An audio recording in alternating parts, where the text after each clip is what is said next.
저와 우리 당 사개특위위원들은 국민께서 위임한 책무를 저버리고 형사사법 제도의 혼란을 방치하고 있는 국민의힘과 여당 사개특위위원들에게 엄중한 경고의 뜻을 전하고자 오늘 이 자리에 섰습니다. 지난 7월 22일 여야는 검찰 정상화 법안을 완수하기 위하여 국회 사개특위 구성에 합의했습니다. 그 후 88일이 지났음에도 여당은 온갖 핑계를 대며 사개특위 회의 개최를 피하고 있습니다.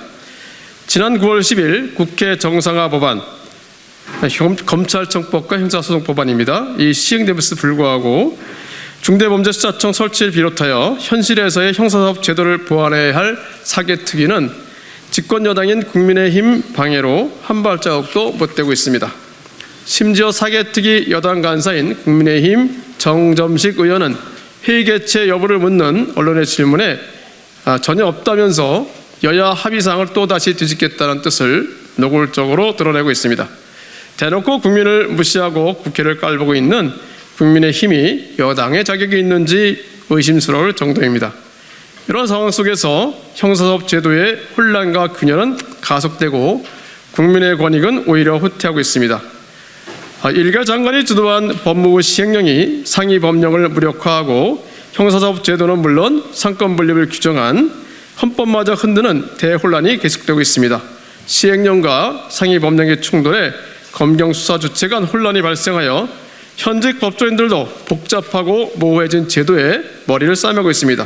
미완성된 형사사법 체계로 인한 피해는 고스란히 국민께 들어가고 있습니다. 다음은 저희 당 사개특위위원이신 김승현 의원님께서 계속해서 말씀하시겠습니다. 사개특위 구성 당시 여야는 특위의 법률안 심사권을 부여하되 안건은 여야 합의로 처리한다고 합의사항에 명시했습니다. 특위위원 구성도 여야 6명씩 같은 수로 했습니다. 이것은 최초의 합의안을 저희가 대폭 양보한 것입니다. 여러 차례 여야 합의를 뒤집었던 국민의힘이지만 협의 과정에서 검찰의 기소권과 직접 수사권을 분리해 대한민국 검찰이 가진 권한을 축소하고 견제해야 한다는 검찰 정상화의 대원칙에 동의했던 국민의힘의 그 진정성을 믿고 내린 우리 당의 통 큰 결단이었습니다. 하지만 사개특위 구성 후 수일이 지났지만 아무런 대응도 할 수 없는 지금의 상황이 말해주듯 여당인 국민의힘의 결단 없이는 단 한 발짝도 나갈 수 없는 상황이 되었습니다. 여당의 의지 없이는 검찰 정상화도 불가능하고 법률의 불안전성을 보완할 기회조차 사라지게 됩니다. 형사사법제도로 보장받아야 하는 국민의 권리도 보장받을 수 없습니다. 여야 합의에 따라 사개특위 활동기한은 내년 1월 31일까지입니다. 불과 3개월밖에 남지 않았습니다. 정부 여당에 촉구합니다. 미완성된 형사사법체계로 법적 안정성을 흔들리고 보호받아야 할 국민의 권익이 위태롭습니다. 혼란을 방치하고 방관하는 모습은 책임감 있는 여당의 모습이 아닙니다.